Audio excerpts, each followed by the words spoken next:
Conversion किंवा fits फक्त एक्लॅम्सिया मध्येच असतो. ठीक आहे. आणि याच्यामध्ये हेडेक असतात. हेडेक कसा असतो, ते वाढत जातात. हेडेक टाइम प्रमाणे ते वाढत जातात आणि त्याच्यानंतर दिसायला थोडं अंधुक दिसायला सुरुवात होतात आणि युरिन आउटपुट काय असतात, कमी असतात, डिक्रीज होत जातं. मेनली काय करतो आपण, प्री एक्लॅम्सिया म्हणजे एक्लॅम्सिया आणि सिव्हिअर प्री एक्लॅम्सिया केसेस मध्ये आम्ही युरिन आउटपुट सुद्धा मेंटेन करतो. म्हणजे आपल्या लक्षात येतो की आउटपुट काय.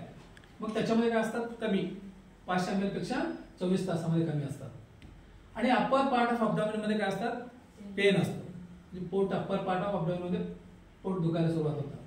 आणि परत हातांवरती, पायांवरती आणि परत फेस वरती काय असतात, सूज. मेनली आपण ह्याच्यामध्ये पेडल लॅडिमासाठी चेक करून बघतो. ठीक आहे. ते असं प्रेस करून चेक करून बघतो, ते नॉर्मली येत आहेत का नाही येत. ठीक आहे. ते काय, हे डेंजर सायन्स आहे. आपण प्री एक्लॅम्सिया एक्लॅम्सिया मध्ये चेक करतो. ठीक. आणि त्यासाठी आपण काय करायला पाहिजे, एक्लॅम्सिया आणि सिव्हिअर प्री एक्लॅम्सिया केसेस असेल, एक्लॅम्सिया मध्ये कन्वर्जन किंवा फिट्स आणि सिव्हिअर प्री एक्लॅम्सिया मध्ये बीपी 160/110 पेक्षा जास्त आहे आणि प्रोटीनुरिया 3+4 आहे. मग त्यावेळी सिम्पटम्स वगैरे असं हेडेक, ब्लड विजन, आता मी डेंजर सायन्स आहे ना, ते प्रेझेंट असेल तर मग आपण काय करतो, तुमच्या सब सेंटरच्या लेवलवरती तुम्ही रेफरल डोस म्हणून काय करायचंय, त्यांना magnesium sulphide MgSO4 5 gram each बटक, एका बटकला 5 ग्रॅम, दुसऱ्या बटकला 5 ग्रॅम. ml मध्ये सांगायचं असेल तर 10 ml येईल.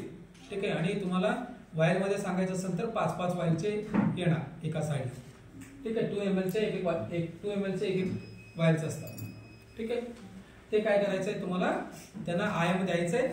आयएम देऊन त्यांना रेफर करायचंय आणि कमीत कमी ते 2 तासामध्ये पोहोचायला पाहिजे हायर सेंटरला. ठीक आहे. तसा व्यवस्था करून त्यांना देऊन पाठवायचे आहे. आणि दिलेले काही डोस वगैरे असतात ते सर्व काय करायचे, आपण व्यवस्थित रेकॉर्ड वगैरे मेंटेन करायचं. बीपी वगैरे तुम्हाला सांगतो मी, प्रत्येक गोष्टीला इम्पॉर्टंट आहे. आणि बीपीएस तुम्ही नाही घेतला मग असं तुम्ही म्हणणार आहे एक्लॅम्सिया काय. म्हणून मी सांगितलं होतं, टेम्परेचरला इम्पॉर्टंट आहे, बीपीला इम्पॉर्टंट आहे, पल्सला इम्पॉर्टंट आहे, रेस्पिरेशन रेटला सुद्धा इम्पॉर्टंट आहे. त्यासाठी प्रत्येक गोष्टी आपण त्यांची चेक करायला पाहिजेत आणि त्यांची MCP कार्ड मध्ये नोंद असणे गरजेचे आहे.